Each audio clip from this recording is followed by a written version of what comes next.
So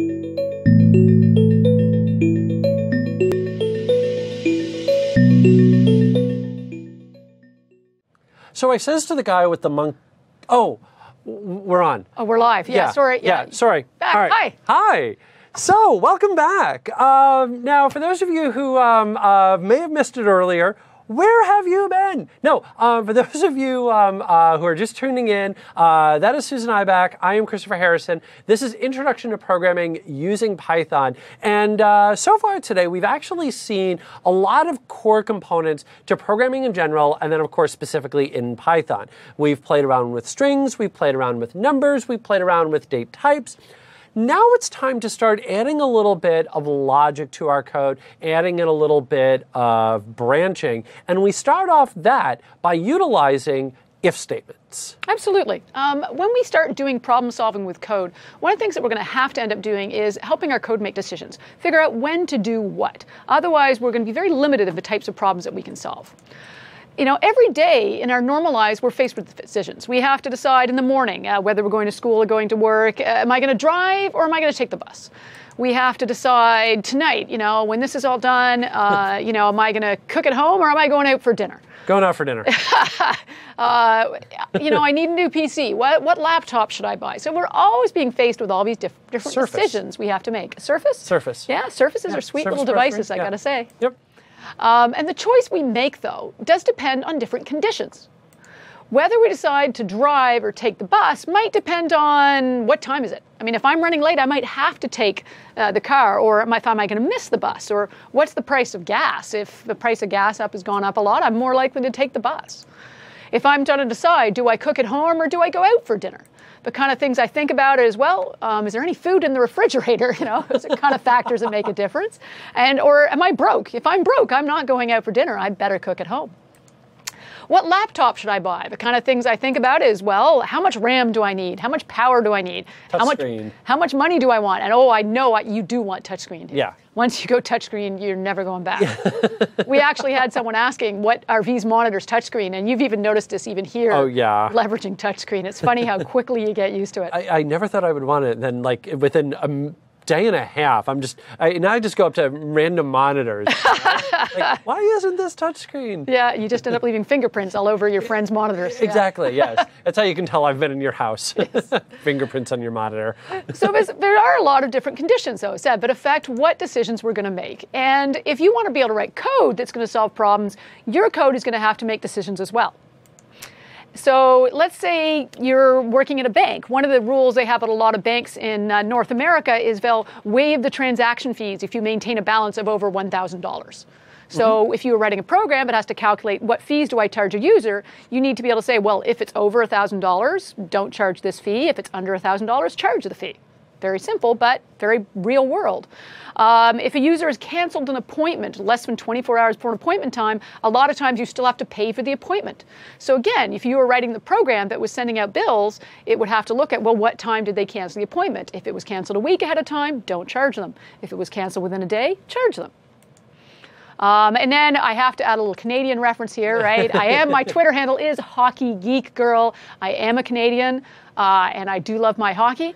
So the other analogy I have is if a hockey player does get the puck in the net, then you add 1 to the score. If they miss the net, obviously you wouldn't do it. And you may be sitting there going, Susan, why would you ever write a program to do this? Well, hey, I could be creating a video game. There is Pygame, which helps you use Python for video game development. And you know what? If you've ever go to a hockey game, there is actually a sensor inside the net at the professional hockey games. And when the puck goes in there, the sensor detects it, and that triggers the little light to go flashing and the little, you know, that lovely horn noise that always goes off when someone scores a goal. We're not going to do sound effects on that. Yeah, that's never good. But that's code. You know, it's saying if the puck goes in the net, then play this sound, light this light. That's code behind the scenes what's happening. So there's tons of situations, real situations, where our code has to say, if this happens, do this. And that's what we want to get into here. So what we're going to do is we're going to use an if statement. So if we take a look at the code here, there's a few pieces of code here in terms of syntax. We start off, hopefully that first line of code looks familiar and isn't scary at all. Yep. Right? So I'm using an input statement to ask somebody to enter a value. I'm storing the value they give me into the variable answer. Now, so what do we do have as syntax, though, is we've got here, we have an if statement. So we're saying if the answer they give us, I'll talk about this in a second, is yes, then print the following message. So without worrying too much about syntax just yet, basically we're saying if the answer is yes, print, that will be an extra $10. Because I'm saying, do you want express shipping? Yes, okay, then I'm going to charge you more. It sounds actually relatively close to English, that essentially what you're saying is if this is what I want, then do this. Yeah. It really is. If this is the state, do this. Exactly. So now we understand the logic of it. Let's go back to the slide and take a look at the syntax behind it. So you have the keyword if that indicates we're looking at a condition. You have a colon at the end of the line. That is very specific to Python syntax. If you forget that colon, you're going to get weird little error messages appearing in your screen, and eventually you'll go, oh, I forgot the colon. That's one of the ones I forget all the time. And then the other thing, and this is very significant, is the print statement is indented. That's how Python knows what's the command that I only execute if the answer is yes. If I say answer is no, and you have indented code, that code's not executed. So the indenting is crucial here because that's how Python knows what is the code you want me to run when the answer is yes. Mm-hmm. Now, if we go back again to the code, there's one last little piece I want to show you, and that is this double equal sign here. You'll see this in some other programming languages as well. In earlier code, actually we even have it on our previous line here, we use the equal sign to mean take this value, put it in here.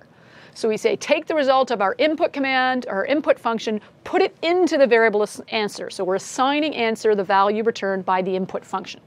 So the equal sign means take this value, put it here. So we can't use that in an if statement. It would be confusing. Exactly, yeah. And that's really, it's sort of both for us, but it's also for the runtime as well to understand the difference between an assignment where you're taking a value, putting it into a variable, and when you are trying to do a comparison. Right. Yeah. So as a result, we end up with a special syntax. When we want to say if something is equal to something else, the double equals is the syntax for saying is equal to. Yep. So now if you look at this slide, we're saying if answer is equal to the string yes, then we have our colon, that's just part of a syntax, then print on the screen, that's going to be an extra $50. Perfect. So that's the syntax. Let's just look at a few examples so you can get a handle on it. We'll do a demo as well so you can start to get comfortable with it. It's sort of funny watching the Q&A right now because there's now a little bit of hockey banter going back and forth. You know, go Ducks. Somebody said, you know, we should make a dyno to set off the horn every time the Rangers score. Somebody else said that'd be a very quiet dyno. Oh, I mean, man. Yeah, And I'm sorry, speaking as a hockey geek girl, it's go Sens go. So I am a diehard Ottawa Senators fan. So, but I have any great hopes of winning the cup this year. But I am, for the record, go Sens go. So I showed you the double equal sign for is equal to. It's probably a good idea to talk about some of the other symbols you might need to use. Yep. Because sometimes you might want to say, is it not equal to? And that's another one where you just have to, this is one of those ones you will actually end up eventually memorizing it because you'll use these fairly frequently. Not is not equal to, the symbol for that is a exclamation mark followed by an equal. The exclamation mark is frequently used in programming languages to mean not. And that's why exclamation mark equals means is not equal to. So it's a convention that's been used in other programming languages. So the nice thing is, yeah, once you learn that syntax, you'll be able to use it elsewhere. Then if we go back to the slide, we can see a less than symbol. That's nice. It's the same as when we learned it in school. Yep. Greater than. One we didn't see necessarily when we're doing math in school is that less than or equal to. Because there certainly are times like, hey, wait a second, I said you don't pay service charges if you maintain a balance over $1,000. Right. But what if it's exactly $1,000? Do I have to pay the fees? It's a good question. It is. And is that a question the programmer answers? No. Yeah, this is one of the things you will run into in some situations. If it's your bank, you're defining the rule, and you're saying, well, no, it has to be over $1,000. So you have to have $1,000.01 to not pay transaction fees. Right.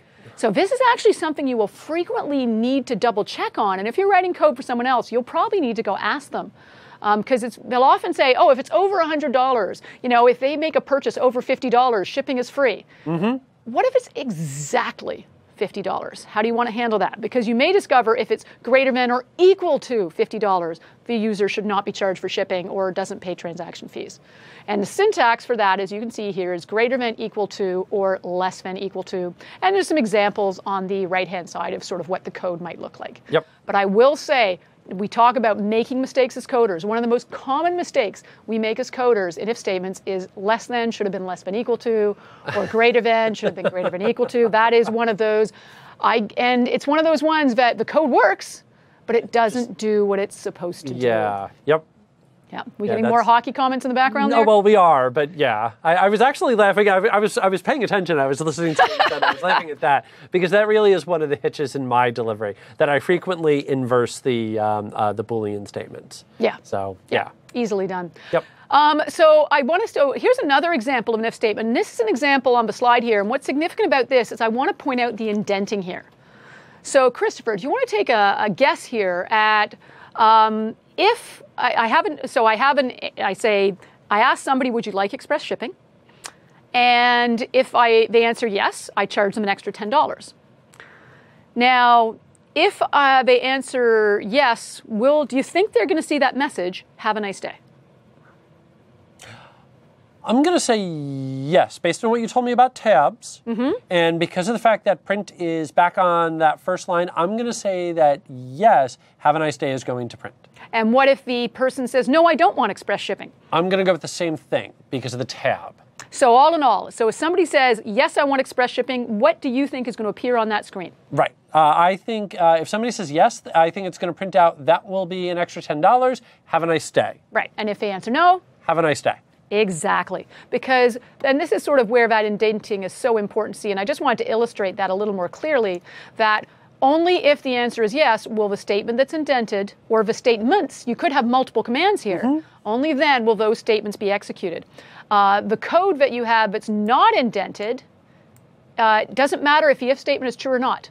Basically, it's going to ask the user for if they want express shipping. If they answer yes, it'll print the statement. But regardless of what they answer, it will continue executing the non-indented code, and everybody will see the message, have a nice day. So if I wanted multiple lines to execute on that if, I would just need to keep tabbing them in to make sure that they're all there. Okay. Exactly. Perfect. So you indent however many lines of code you need to execute. If answer is yes, you just make sure they're all indented. When you have a line of code that's not indented, it says, oh, that was all the code you wanted executed in that if statement. We're good. Now I just execute this code all the time. I like it. So the print statement being indented is essential. It's part of the Python syntax. Particularly important for if statements, and later on we'll see it with loops as well. All right, so let's take a look at that in terms of code, because you actually brought up an interesting scenario there, Christopher, of like, what if I do want things like multiple lines of code executed? So let's try that out. Whoops, cancel. Sorry, didn't mean to do that. All right, so let's go write some code. And what I'm going to do is I am going to say, let's see, favorite team, based on the conversations earlier, input, what is your favorite? And you know what? I'm gonna stir it up a little by adding a U to the word favorite, just for the Americans out there. All us British, Canadian spelling folks, Canadians are famous for inserting extra U's and everything. We even pronounce the word about as if it has an extra U. So I'm gonna include that there. What is your favorite hockey team? And then I'm gonna say if favorite team equals Senators, then I put my colon. And now one of the nice things is Visual Studio is smart enough that when you hit the Enter key after the colon, it automatically indents the next line. Because it's guessing, you just wrote an if statement, chances are you want to now write the code, but only executes if the if statement is true. Yep. And if favorite team equals Senators, oh, and I've already got a typo. Yep. Before everybody starts throwing it into the comment window going, Susan, you've got a mistake, that should be equal. So if favorite team is equal to Senators, and that requires the double equal. Somebody else has already written one out for Blackhawks, by the way. Awesome, very nice. Then I'm going to say, yeah, go Sens, go. Go. And then I'm just going to say print. It's okay if you prefer football/soccer, because depending on the country, you may call it football, you may call it soccer or cricket or tennis or insert sport here. Now, real quick, just to answer the question in the chat window, if we bring Sure. the code back up, right there, you've got if favorite team. By the way, you've got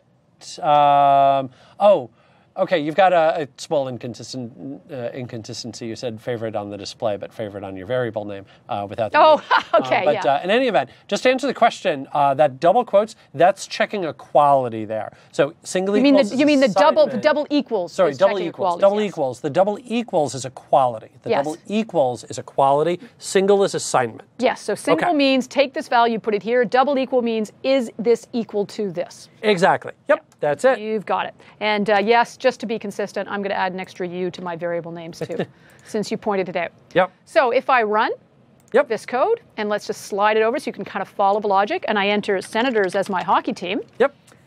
then it says, yeah, go Sens go, and it's okay if you prefer football or soccer. Whereas if you run this and you say Leafs, my son is a diehard Toronto Maple Leafs fan. It's a very tough life. They're not known as the top team in the hockey league. And I just say, well, it's okay if you prefer football or soccer, but it doesn't display the go Sens go. Okay. Perfect. And just because we were talking about what if you have multiple commands you want to execute, if a condition is true, I'm just going to add a second line of code here. And I'm going to say, but I miss Alfredson. We had a tough time with my team. They traded away our captain last year. So we miss our old captain, Daniel Alfredson. So anyone who would say favorite team Senators would know about Daniel Alfredson. But if you don't know the Senators, well, that's not going to mean anything to you. So I'm only going to display that message if you say you like the Senators. So now, when I specify Senators as a team, it says, yeah, go Sens go, but I miss Alfie. And then again. So you can see all the lines of code that are indented are only executed when you specify Senators as a team. Perfect. Okay. Now, of course, there's one thing that eventually somebody's going to be going, but what if?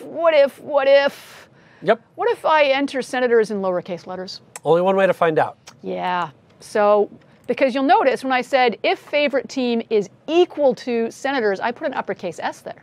What happens if I type in lowercase? So is the string, and I'm going to ask you, the string Senators in lowercase letters, is that the same as a string Senators with an uppercase S? Well, first thing this morning we learned was Python is case sensitive, so I'm going to say those are different strings. Yeah, let's find out. And, oh, look at that. It comes back right away. It does not think my favorite team is the Senators. It is case sensitive. And there's actually one other big thing that's worth pointing out here, since now we've done it the other way, is that you'll notice on the display that it just simply says, it's okay if you prefer football, soccer. It does not say either of those two tabbed in lines. It doesn't say anything about go Sens go, or in particular the second line, it does not say I miss Alfie because of the fact that those were tabbed in. So you'll notice the tabs, again, make a big difference there. Yeah, those tabs. And because they were tabbed in, yeah, those messages do not appear. And a couple of people have mentioned, you know, the tabs there is subtle. And absolutely, it is. But one big point that I would make here is this is actually a good habit to get into anyway, because there are a lot of other languages like VB where they're going to use an end if, or C#, which is going to use curly braces to denote the beginning and end, where technically that's what's going to figure out what's going to run if that happened to be true or not true. But you're still going to want to tab it in anyway just to make it more readable. So is it subtle?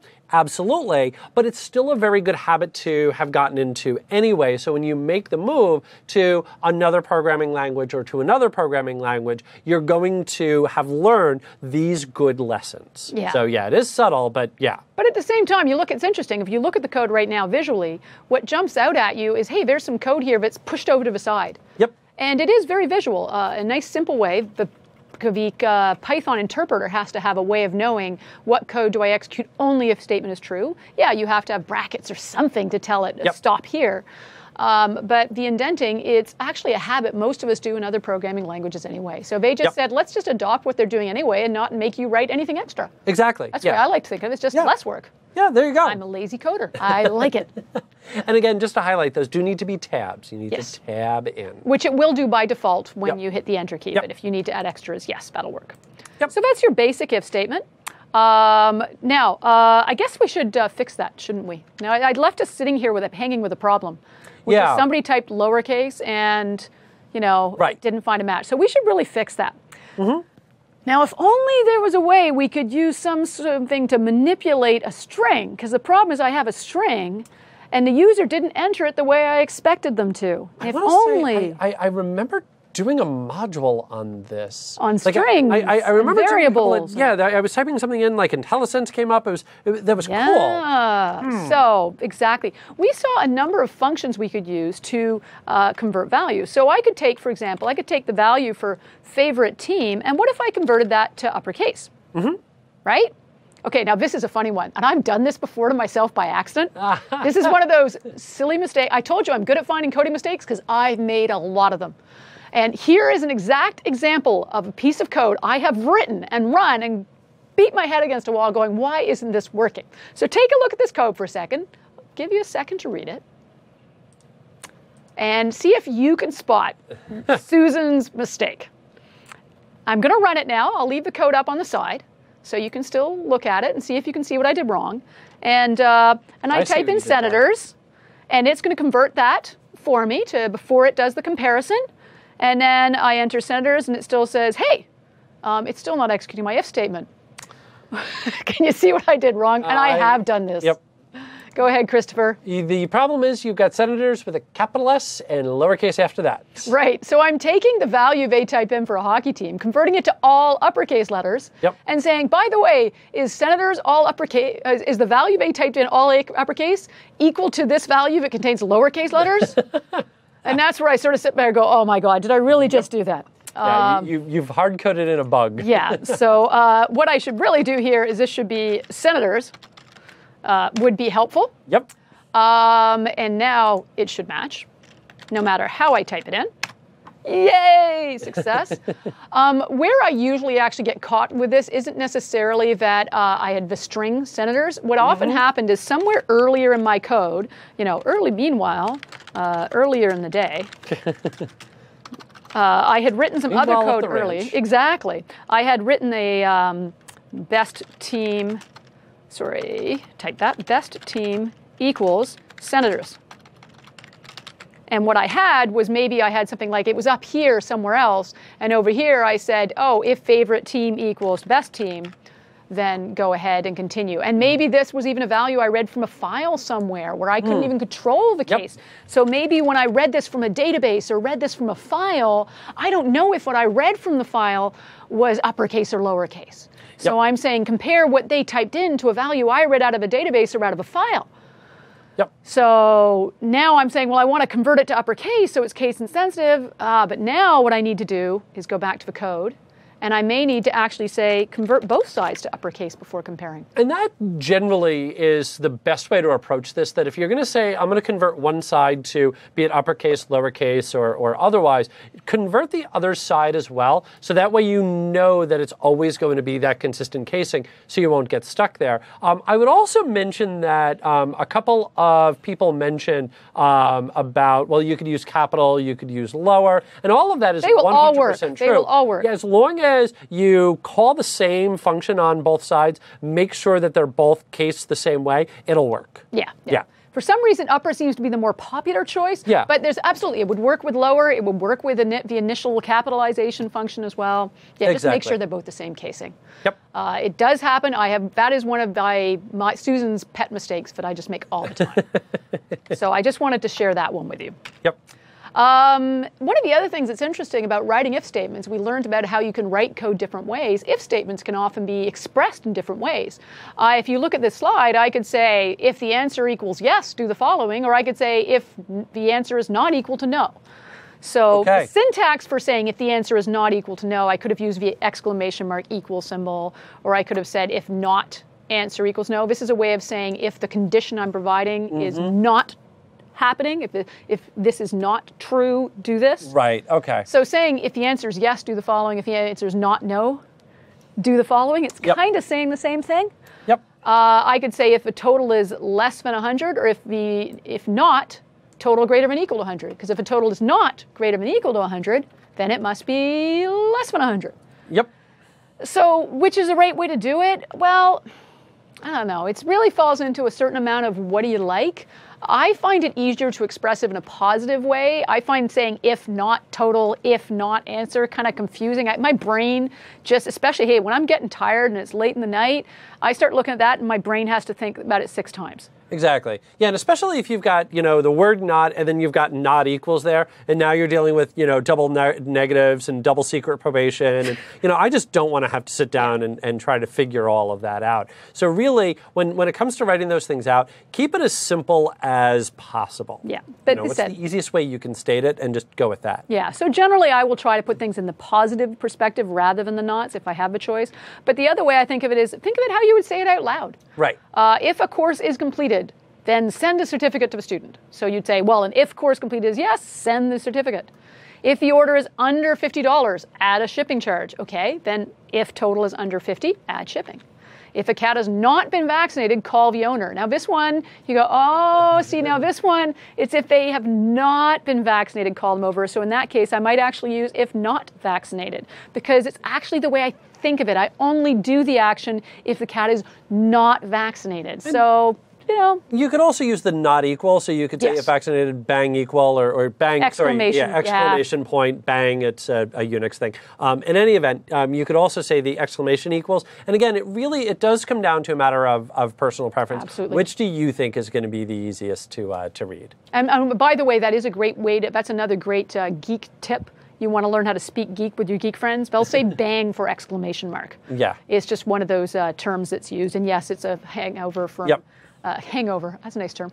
It's held over from the days of Unix. Maybe it is a hangover from Unix, let me tell you. Completely there was some stuff going, Unix was not a user-friendly place to be coding. Bring back the VI editor, no. It makes sense. And we did talk a little bit, this is just reinforcing that it is case sensitive when you do a comparison. So if you type uppercase and your if statement is looking for lowercase letters, then it's not going to be considered true. Uppercase YES is not equal to lowercase YES. So it becomes very important to use a function like lower or upper and do a conversion before you do the comparison. And you may want to actually convert both sides, especially if you've got a variable on the other side. You might want to do that convert to lowercase on both sides of your expression.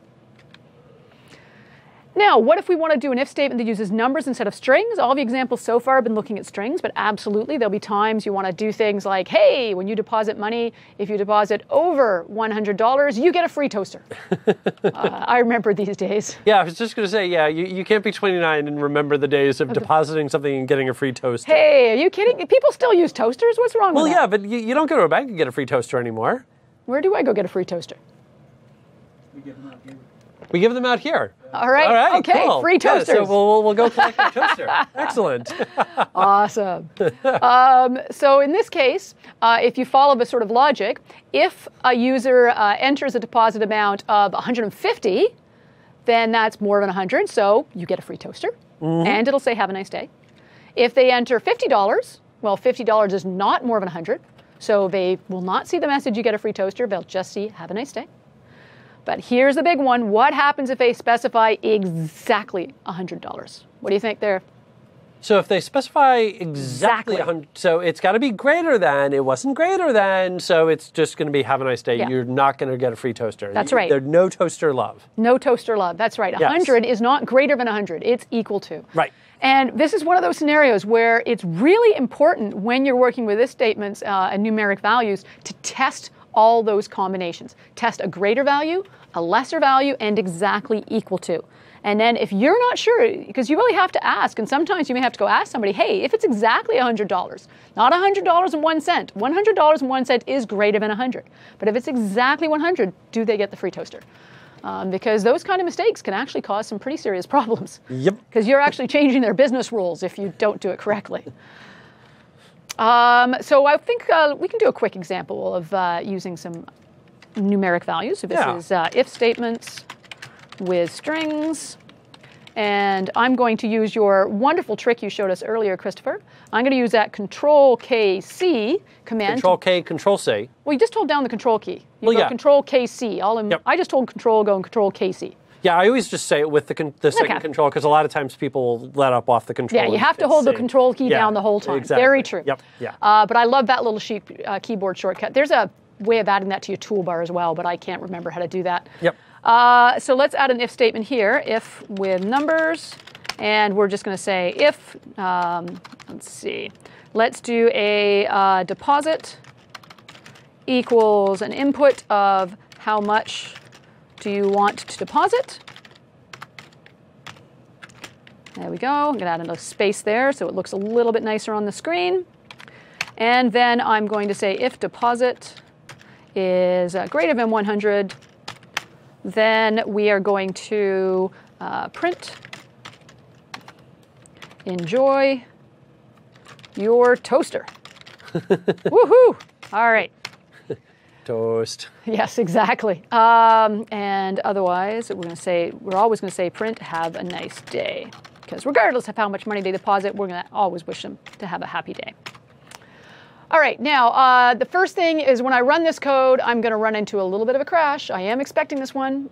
Deposit. I want to deposit $150. See, we'll always admit when we had something go sideways that we weren't expecting. Yeah. This one we were expecting. This one we are expecting. And I love, I do love the fact it gives me even a line saying, this line here blew up on you, Susan. It says, okay, you have an error. What is that error? Well, that error is unorderable type string greater int.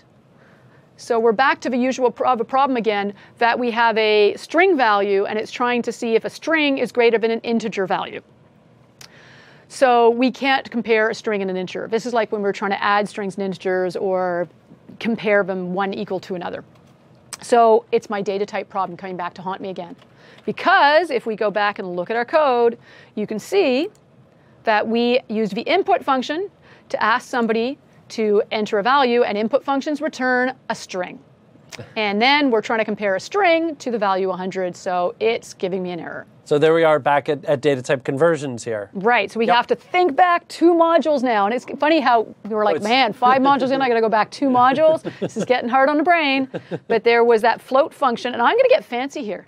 I'm actually going to do it. This was actually suggested by somebody in the Q&A. Yeah, a lot of people saying, why don't you just convert it to a float right away when you get it back? And the answer really is, it just depends on your level of comfort. That I know a lot of people that will look at that, especially people that are new to programming, and seeing the two things happen at the same time will kind of cause them to be thrown for a loop. Yeah. So they like that separate breakdown of just take the user input first, convert it second. Okay, now let's go ahead and use it. But can you go ahead, just like Susan had on her code here, and combine them both? Absolutely 100%. Yeah. Yep. So it's just said, you guys have some choices there in terms of how you write your code. Yep. Somebody had asked about in the Q&A, so I just wanted to show you, absolutely, if you want, you can take the value returned by the input and immediately convert it to an integer or a float before you put it in your variable. So right away, it's treated like a numeric variable. So if we go back to the code, you can see I have basically said take the results of the input statement and convert it to a float, which meant I did need to remember 2 closing brackets at the end. One to close the input command and one to close the float. Paren, paren. So now when I run, and this time when I type in $150, oh, now it's blown up for a different reason. Unorderable types. It's still giving me a string. Did I get something? You want it to be an integer, I believe. Integer? Just 100. Oh, yes. It's an int, not a float. Thank you. Yep. Data types. Yes, it's all getting the right data types. 150. There we go. There we Enjoy go. my toaster. Yay! Yay, I get to have a yay nice toasters. day. I get my toaster. This is all good. So again, now, but of course, remember, I just want to prove that if I type in exactly 100, I don't get a toaster. Have a nice day. 100 is not greater than 100. Yep. Which hopefully is the way the bank wanted me to implement it. I'd better go double check if I'm not sure. That is so important. When in doubt, ask your users. Find out the real business rules. So, yeah. I was just going to say, now we've actually got enough skills that we could, take the rounded pennies off and start funneling them off to a separate account somewhere. So it seems to me somebody did that many years ago and made rather a scary amount of money and got in a lot of trouble later. There should be a movie around that as well. Yeah. In any event. Okay, carrying on. Going back, Yes. so just always remember when you're testing, if we look at the slide, we always want to make sure when we're using greater than and less than in our if statements, when you're testing, always test a value greater than, a value less than, and what we call a boundary condition, the exact value you're comparing to. Always test all 3 situations. Now, one of the things we did just talk about was the issue of when we're asking people to enter a value, right? We use an input statement. You can run into data type conversion errors just like we did now. And so you may need to actually convert that to an integer, because you can see below that if I actually take a look here, you can see in the error message that the actual error message that's being returned is it's got an integer on one side, a string on the other. So we need to convert that integer, we need to convert the string into an integer so we have the same data type on both sides. So we fix that. And you know what? My apologies, there's a typo on this slide. That should be if int deposit, not if float deposit, because we just saw that in the demo, but when I convert it to a float, it doesn't work. Now here, you'll notice I actually converted the data type when I did the comparison. So it's funny, every time I write the code, I approach it a different way. I don't always think about it. So lots of different ways that you can, there's different times in your code when you can do the conversion. It's really up to you. Do you want to do it right away? Do you do it when you need it? The only thing I would say is if you're going to find yourself converting it 8 or 10 different times, do it once, put it in a different variable that'll store the float version of it, or do it right away. Yeah. Because I'm lazy. I don't want to have to convert more often than I have to. I'm noticing that theme today. Yeah, I'm lazy with my code. And here's the example actually where I've done the conversion when I actually use the input statement. So I do have that example in the slides as well. Though again, I'd like to make a point. I did make a typing mistake here. That should be int input, not float. So replace float with int, please. I will try and fix that in the slides up on the GitHub when we have a break. All right. So the other thing that you do run into is, what if they don't get a free toaster? You might say, well, you get a free coffee mug no matter what. But if you deposit over $100, you get a free toaster. So we run into these situations where you get one or the other. So if you get this, if you deposit over $100, you get a toaster. Otherwise, you get a coffee mug. And in coding terms, that's else. So there is a special syntax we use. You use the keyword else, and you have to remember that colon after it. And this code will only be executed if the condition is not true. So in this case situation, if they have over $100, it will execute and give them a free toaster. If it is not over $100, if that statement is not true, then it jumps down and runs the code in the else statement. And it's important that the code inside the else statement is also indented so it knows what is the code to execute when the condition is not true. So now I have a one or the other type situation. It will either give me a free toaster or give me a free mug, but I'm getting something either way, no matter what I deposit now. So the else statement is only executed if the condition is not true. If we enter $50 in this scenario, Christopher, what's going to appear on the screen if I put in a deposit of $50? Enjoy your mug. Have a nice day. All right. What if I enter $150? You get a free toaster. Have a nice day. And if I specify exactly $100? Enjoy your mug. Have a nice day. That's right, because $100 is not greater than. We always want to test that boundary condition. Another neat trick, and I'll do a demo of this one in a second, is the idea of Boolean variables. So there wasn't one variable type we didn't talk about earlier, and that is Booleans. So a Boolean variable allows you to actually remember the result of a condition. So in this case, I've got code that goes off and asks the person how much they want to deposit. And if they deposit more than $100, then I actually create, and we often call these variables flags. It's just a naming convention we often use for Boolean variables that store a true or false, because they're often flags to us. Has something happened or not happened?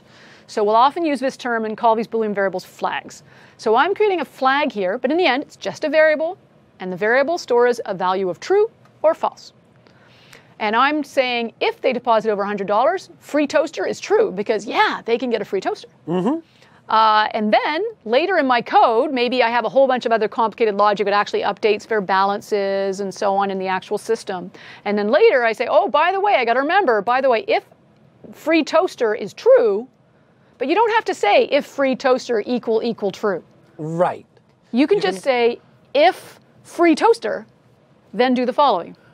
And then the advantage here is your code is more readable. So if you put in that $100 value or something like that, the problem is, number one, if you're using that in multiple locations, you have to go in and kind of keep stressing that. But also number two is that you've now given a little bit of meaning. So kind of going back to our comment, and that can oftentimes be used to try and disguise bad code. Now, if we go in and we say free toaster, well, when I go in and I look at this, I know exactly what we're testing. I'm testing, do they get a free toaster? Rather than having to interpret, okay, well, what was the amount supposed to be? You know, and that way I could put that somewhere else, put that, say, in a function.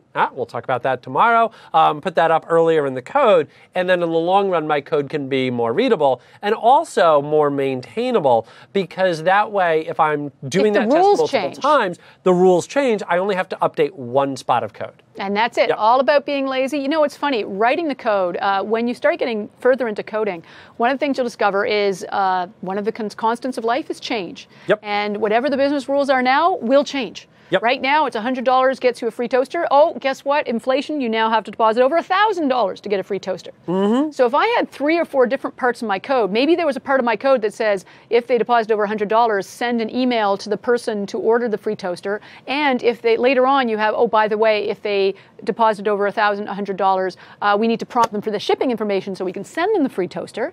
And we also have to make sure that somewhere in the code we have this logic that says, if they deposit over $1,000, then, you know, enough to get the free toaster, then we have to remember to send them an email saying, hey, congratulations, you're getting a free toaster. Right. So, like 3 different things we have to do, and maybe our code is kind of chunky, so it's all not nicely tidy and put together.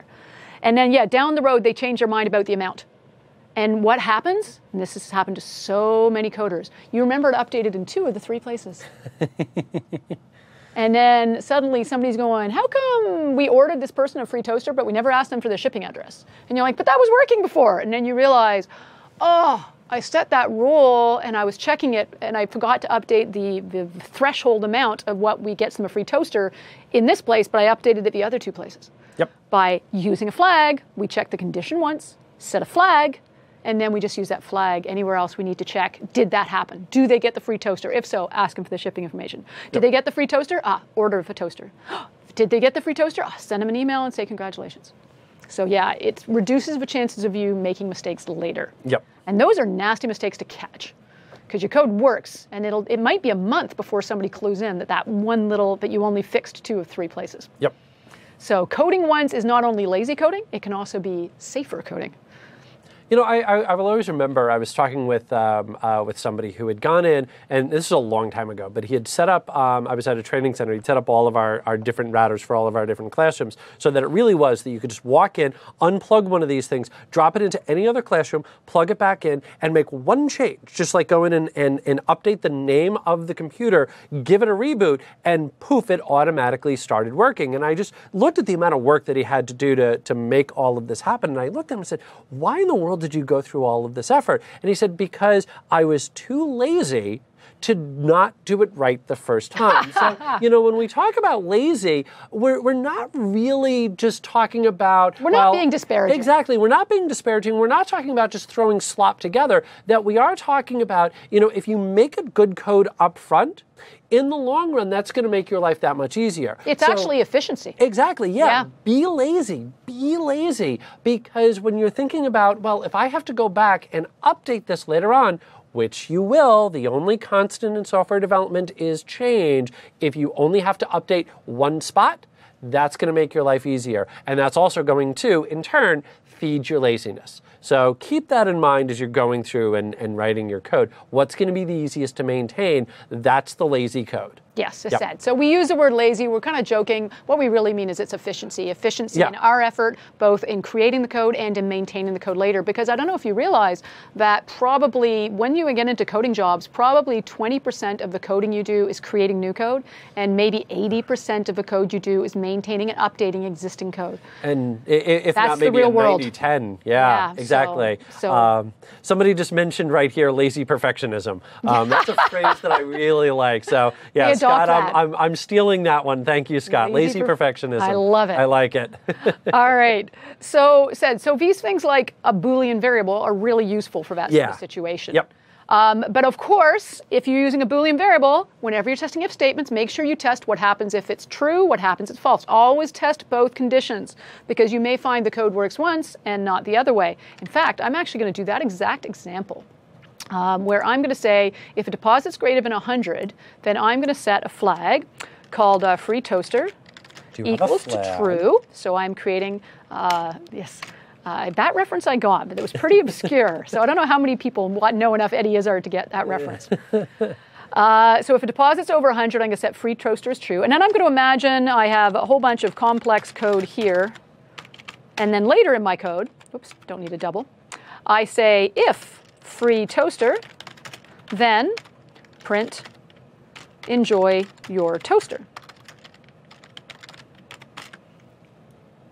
All right, so if we take a look at our code now, so just scroll down a little bit.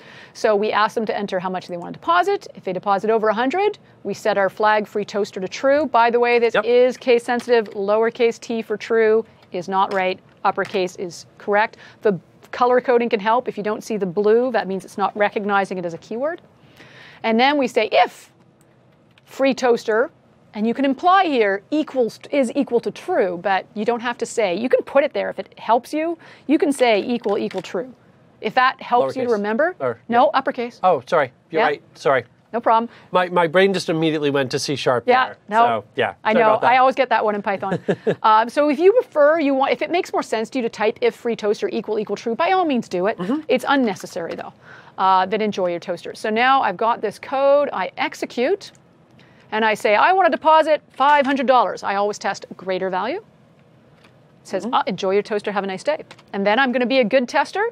I'm also going to test a smaller value, and then I'm going to test the boundary value, $50. And while you're doing that, this is perfect, because somebody just asked in the window, would it not be a good idea to default free toaster to false above the if? It was like, we like knew you knew. Yeah.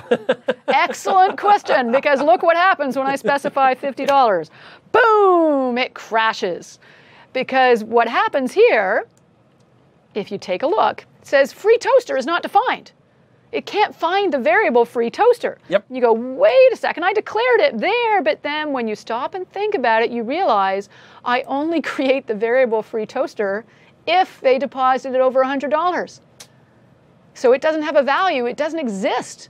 So when you just say, hey, look at the value of free toaster, it goes, what value? What free toaster? I've never seen it. So this is where good habits, it's a good habit to declare your variables and give them an initial value at the top of your code. Yep. So I'm going to say, assume by default that free toaster is false. And then if they happen to deposit over $100, then change that to true. Yep. And that's going to get rid of that nasty error message. Don't forget to hit stop. Oh, yeah, thank you. My code is still running, so I need to stop it. There we go. And run again. And now if I specify $50, it says, oh, that's nice. Have a nice day. Just to be thorough, though, I'm going to be a good tester. I'm going to test my boundary condition. $100 should not give me a free toaster. Excellent. I have coded my lines correctly. Well done. So initializing variables, especially Boolean variables, very good habit, because otherwise, and that's why it's also very important to test true and false, greater than, less than, equal to. Test every possible path, because you might have gone and said, hey, it's working. Yep. And then one day somebody deposits less than $100 and the code crashes. Yep. Yeah, so we want to make sure we do lots of good testing. All right, we've just done that. And we just walked through this exact scenario of why did it crash? Because the variable was only declared if the values were greater than 100. So we had to initialize the variable. So this is just the same code. I'm going through it quickly because we just saw it in the demo. Yep. Are we just making the code more complicated by using the Boolean? Again, we just had that whole discussion. You know, there might be more than one place you have to check the conditions, so we're trying to be effective and efficient.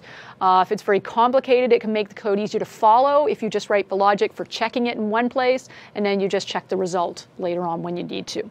And we often call that a flag. So we had that whole discussion just a couple of minutes ago. But now we have more ways to make some typing mistakes. So Christopher, I'm going to challenge you. See if you can find 3 typing mistakes here. Deposit equals if float deposit. It should be int, but Yes, it should be int deposit. Yeah, okay, bonus. There might be 4 mistakes because we were just seeing that should actually, be int. you know, one of the things, and somebody pointed this out in the chat window, for whatever it's worth, you actually didn't make a mistake. That float does work. Okay. The reason that it failed was because you still had the code running. Oh. See, so you didn't make a mistake after all. There you go. So you can take that off your quota for the day. Well, that's good, because now I don't feel so bad, because I was thinking, did I make the mistake on all the slides? I was like, okay, I feel better now. So exactly. I had something else wrong with the code. Okay. Yep. So anyway, so to bring the slide back up, so free toaster. So I'm going to remove that, because that's okay. Yep. Yep. True should be uppercase T. Correct. Excellent catch. That's a sneaky one. You know, that's a, oops. Oh, I cheated and gave you a hint. Hey, hang on, I got to take those away. I gave you a hint. All right, hang on. Yes, that should be uppercase T. Absolutely. The second problem is you need a colon after 100. I forgot my colon here. That is correct. After the if statement. Third problem is free toaster needed to be tabbed in. Yes, this needs to be indented. That is correct, and that's... Yep. You got it. All right, go me. So there we go. So those are the mistakes we had. We forgot the colon in the if statement. We forgot to indent the line about setting the free toaster flag to true, and we forgot true. We accidentally entered an uppercase. So your challenge, now that you've seen all this, you're going to try and calculate the shipping charges for somebody making a purchase. You're going to ask the user to enter the amount for their total purchase. If it's under $50, add $10. Otherwise, shipping is free. Tell the user their final total, including shipping costs. And here's an extra little credit challenge, because we haven't covered it. So this is going to require going off and doing a little Bing search to figure it out. Format the number so it looks like a monetary value. Add that dollar symbol to the output. There you go. I'm not going to challenge those of you working in other locales to start including euro symbols and so on. Just doing the dollar value will be a little challenge for you. Let's not get into localization just yet. And don't forget to test your solution when you're done with the value 50, less than 50, and exactly 50. There it is. So congratulations. You can now write code that reacts to different conditions and solve problems that require decision making. Cool. Well, yeah, I think there's still one more module left to cover today that we want to go in and kind of take a look at a bit more complex if statement, things like ands and ors and all that good stuff. So what do you say we take 10 minutes? I could use a bit more water, and then we'll come on back and we'll close today off.